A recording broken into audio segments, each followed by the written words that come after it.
Depuis l'origine du monde, l'homme lutte contre le temps. Plus la civilisation se développe et plus la notion de temps devient oppressante. Pour justifier notre incapacité à réaliser des choses, combien de fois n'avons-nous pas dit « je n'ai pas le temps » et le comble, c'est de vouloir donner un coup au temps. Heureusement, à Énergie sans frontières, les 180 adhérents ne sont pas encore obnubilés par ces modes de pensée. Ils sont tous bénévoles et ils donnent de leur temps sans compter. Ils s'engagent en fonction de leur disponibilité, de leur capacité. Il y a des hommes à tout faire qui accomplissent des tâches souvent ingrates dans nos 3 sites, Iseron, Ampuis, Saint-Alban. Ils participent à l'organisation des sites, au déballage, au tri, au rangement et aux préparations pour les futures missions avec beaucoup d'abnégation. Chaque mois, ils sont nombreux à donner une journée de travail à l'association. Un certain nombre en donnent même une seconde. Il faut assister à ces journées pleines de bonne humeur pour mesurer le dévouement de chacun. Parfois, ils sont sollicités en dehors de l'agenda pour répondre à une préparation urgente, à une réception ou à une expédition de matériel. Le service est assuré sans problème. À Iseron, il y a même une équipe pour assurer l'entretien des hommes en leur préparant un repas chaud. Mais cette agitation est coordonnée par diverses commissions qui se réunissent pour étudier, valider, réaliser des missions humanitaires. Depuis 1988, la raison d'être d'Énergie sans frontières est l'eau et l'électricité pour tous. L'eau est source de vie, mais tout le monde n'y a pas accès. L'eau se fait parfois rare.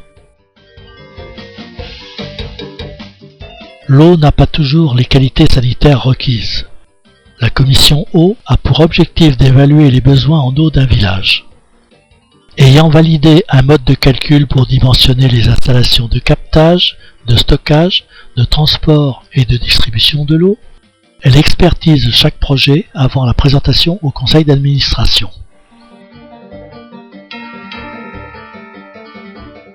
Son domaine s'est élargi. Elle doit aussi proposer des solutions d'assainissement. Ainsi, maintenant, des latrines douches sont proposées. Nous fournissons le matériel, les matériaux et les populations les réalisent. Les installations doivent être entretenues. Chaque mission doit assurer la formation d'une équipe d'entretien et d'une équipe de gestion qui récoltera les fonds nécessaires à l'entretien. La commission doit aussi veiller à ce que chaque projet inclue un volet initiation à l'hygiène. L'électricité participe à la vie. Elle améliore la qualité de vie en prolongeant la clarté dans les maisons. Au début de l'association, nous réalisions de gros projets de régénération, de distribution d'électricité et d'éclairage public. Nous installions des groupes électrogènes dans les villages, les hôpitaux. Maintenant, nos projets sont plus petits et plus écologiques. Des panneaux solaires sont installés pour satisfaire les demandes locales. L'énergie est stockée dans des batteries et un convertisseur transforme le courant continu en courant alternatif pour alimenter un point lumineux, une prise de courant. Les mentalités changent, les demandes évoluent. Une commission énergie renouvelable travaille sur les énergies du futur. Son but est de valider les solutions proposées. Elle a commencé par étudier les kits solaires individuels. Elle a en charge l'évaluation des picocentrales hydrauliques qui permettent de fournir une puissance de quelques kilowatts à des villages isolés. Des prototypes sont réalisés pour l'étude des biogaz. Pour rendre accessible l'eau et l'électricité, nous étudions et réalisons des projets. Un responsable de projet prend en charge une demande. Il étudie la faisabilité et évalue son coût. Une identification est parfois nécessaire pour sonder la population et affiner la demande, voire pour rechercher des fournisseurs de matériel et de matériaux à proximité. Il devra défendre son projet devant une commission projet qui évolue le contenu matériel et ce que devra réaliser l'équipe d'Énergie sans frontières lors de la mission. Les risques, les sources de financement, les autorisations sont prises en compte pour statuer. Sans financement, un projet ne peut se réaliser. Les dons des adhérents ne peuvent suffire à couvrir la dizaine de projets annuels. Une commission recherche de fonds vient épauler le responsable de projet dans la quête du financement. Il faut assurer la pérennité des installations. Une commission formation élabore des contenus pédagogiques à destination des populations bénéficiaires de nos prestations. Une formation peut être dispensée pour réaliser des installations électriques domestiques sécurisées, installer et maintenir des mini-centrales solaires, entretenir des picocentrales hydrauliques et leurs réseaux de distribution, entretenir des réseaux de distribution d'eau et d'assainissement, gérer la consommation d'eau et d'électricité, dispenser des recommandations d'hygiène. Il faut se faire connaître, informer les partenaires, les adhérents. La commission communication édite des publications à l'attention des partenaires et des adhérents. Elle a aussi en charge de représenter Énergie sans frontières dans les forums des associations où nous présentons nos dernières réalisations, nous renseignons les visiteurs, nous établissons des contacts qui peuvent déboucher sur de futures missions. Nous disposons de 3 sites de stockage du matériel récupéré, donné. Une commission matérielle tient à jour l'état des stocks.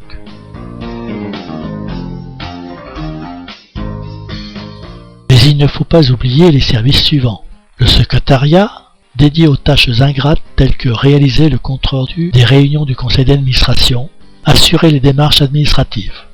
La comptabilité, chargée des adhésions, des attestations fiscales. Elle doit aussi encaisser les dons, recouvrir les frais engagés sous l'œil tatillon de la commission finance chargée de veiller à la régularité des factures présentées. Énergie sans frontières, malgré les bonnes volontés qui donnent de leur temps, ne serait rien sans les sponsors. Notre travail étant sérieux et reconnu, ceux-ci, malgré les difficultés temporelles, n'hésitent pas à nous soutenir en renouvelant des partenariats. 28 ans d'existence, notre association est majeure. Elle a pu acquérir ses locaux à Iseron et continuer ses missions dans le monde. Elle est très réactive et répond à des demandes expresses comme lors du tremblement de terre d'Haïti ou pour faciliter la tâche des humanitaires qui portent secours aux réfugiés qui fuient l'Irak et la Syrie sur l'île de Lesbos en Grèce. Comme les années précédentes, l'année 2015 a été riche en interventions extérieures. En janvier, à Minlaba, au Cameroun, nous avons accompli 2 opérations, installation de panneaux solaires au centre de santé, réalisation d'un forage, construction d'un château d'eau et d'une centrale solaire pour sa station de pompage. Hélas, la nappe phréatique ne permet pas d'obtenir le débit de 3 m3/h prévu par le service hydraulique local en toute saison. Le réseau de distribution d'eau est en attente.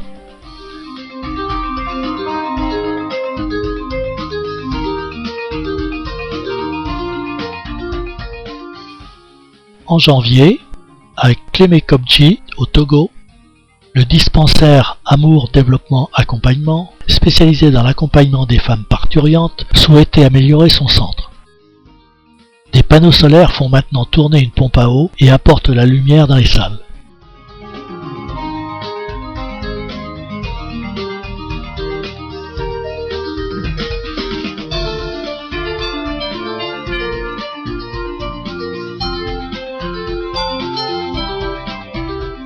Le réseau d'eau sanitaire a été revu et amélioré. Une douche et des WC ont été construits. C'est un premier pas vers de meilleures conditions d'hygiène et de sécurité pour ce dispensaire.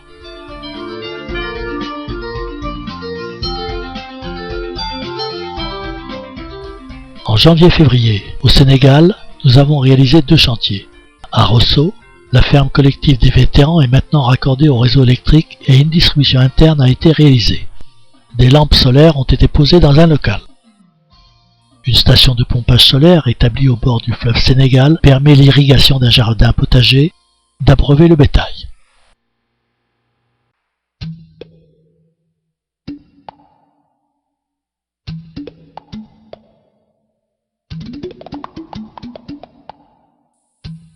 À Saint-Louis, Énergie sans frontières est intervenue dans une maison d'accueil d'orphelins pour mettre en conformité une installation électrique obsolète, pour installer un chauffe-eau solaire et une réserve d'eau, et pour installer 4 douches.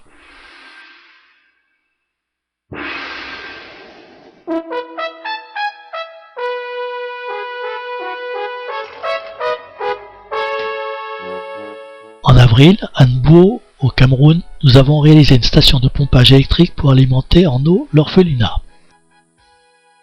En mai-juin, à Fianarantsoa, Madagascar, notre mission a consisté à former des jeunes défavorisés au métier d'électricien domestique et d'installateurs de panneaux solaires.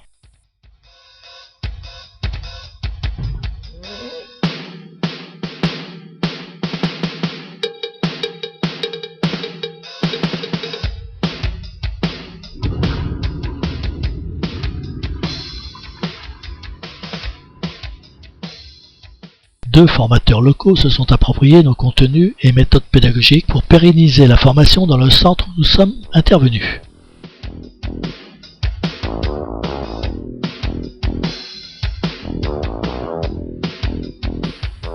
En octobre, nous sommes appelés pour une mission urgente. Il faut installer sur l'île de Lesbos en Grèce 64 points d'éclairage dans des postes médicaux, des bâtiments et abris divers pour recevoir les réfugiés irakiens et syriens qui arrivent de Turquie. Un ballon éclairant est installé. Il sert de phare aux barques chargées et éclaire les secouristes à pied d'œuvre. Nous avons aussi remis en état des tentes abîmées par une tempête.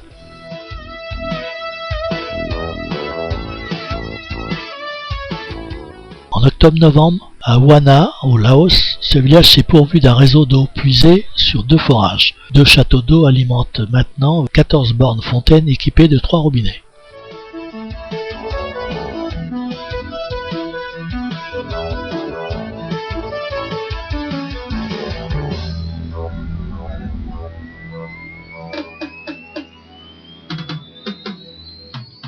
Parallèlement, les villageois ont construit 86 blocs latrines, douches, avec le matériel et les matériaux fournis par Énergie sans frontières.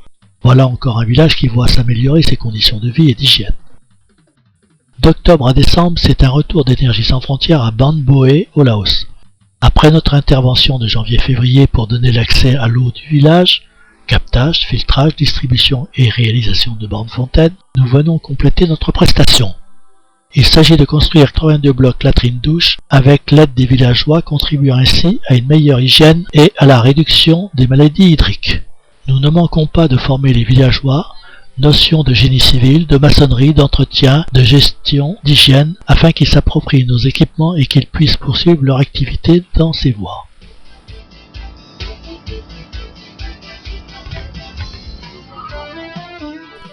En novembre, une équipe d'Énergie sans frontières était au Bénin, à Agounsoudja, pour satisfaire la demande du centre de loisirs et d'éveil pour enfants et d'adolescents d'Amiens de Molokai. Il s'agissait de remplacer un groupe électrogène par une installation solaire. Cette nouvelle installation d'une puissance de 5 kW alimente maintenant la station de pompage et les locaux du centre.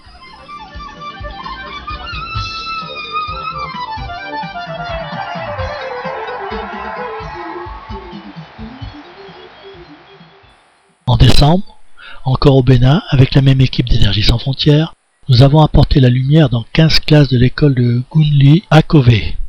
Des panneaux solaires suppléent l'absence du réseau électrique local à proximité.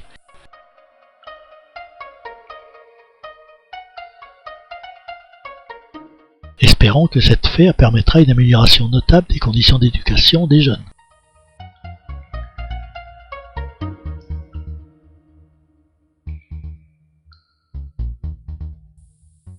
Depuis 2014, Michel Munoz et ses équipes œuvrent au Vietnam.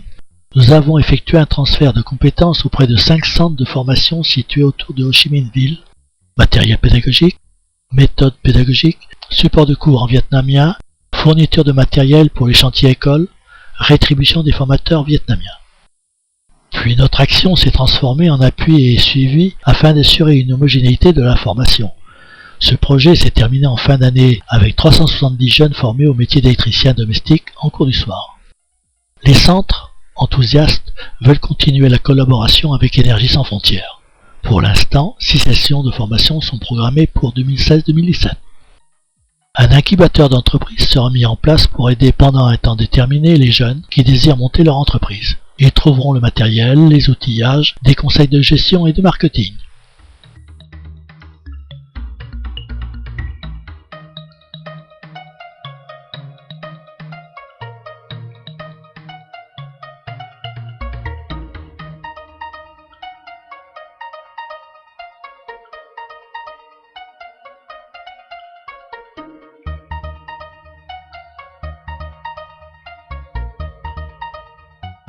Chez nous, nous avons aussi travaillé.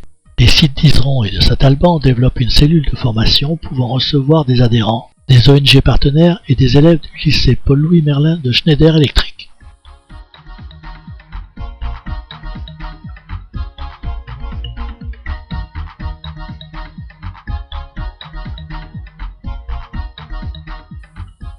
Il y a eu aussi des missions d'évaluation qui permettent d'identifier avec précision les besoins et les ressources locales.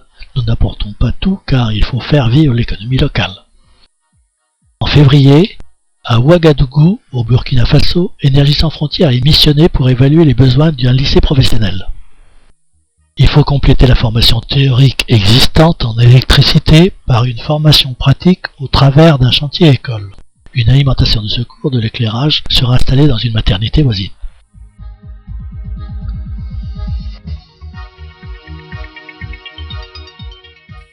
En juillet, à Ambanizana, à Madagascar, une évaluation des besoins a été faite. Le village nous demande d'effectuer une adduction d'eau et la fourniture d'énergie électrique. En octobre, à Morom, au Cameroun, nous avons identifié les besoins de ce village. Notre projet prévoit la construction d'une picocentrale hydraulique de 20 kW à partir de laquelle sera tiré un réseau électrique aérien vers les hameaux principaux. Parallèlement, un réseau d'adduction d'eau sera réalisé depuis des sources et des bornes fontaines seront mises à disposition des villageois. Nos projets pour 2016 sont les suivants. Haïti. Construction d'une centrale électrique solaire, d'un réseau souterrain et la réalisation d'une distribution électrique dans 15 maisons. Haïti. Poursuite de la mission d'équipement de la population en kit électrique individuel auprès des familles éloignées du réseau électrique local. Burkina Faso. Mise en place de la formation pratique au lycée professionnel de Ouagadougou. Cambodge. Le projet prévoit la rénovation et la mise aux normes de l'alimentation et de la distribution électrique de l'hôpital de Battambang. Cameroun. Nous allons électrifier un hameau de 900 habitants, éclairage public et 5 classes de l'école primaire. Laos. L'accès à l'eau se poursuit dans les villages au Laos. C'est au tour du village de Bantaoui en 2016. France. Les jardins de la solidarité à Moiran nous font refaire le réseau électrique enterré car il n'est plus aux normes et ne répond plus aux besoins futurs. Extension du bâtiment, nouvelles salles, extension de l'irrigation, etc. À Énergie sans frontières, on ne chôme pas. Notre enthousiasme ne faiblit pas et les adhérents sont toujours disponibles pour offrir du temps à l'association. Alors venez nous rejoindre. Faites-nous des dons et seront judicieusement employés pour permettre l'accès à l'eau et à l'électricité dans de nombreux villages dans le monde.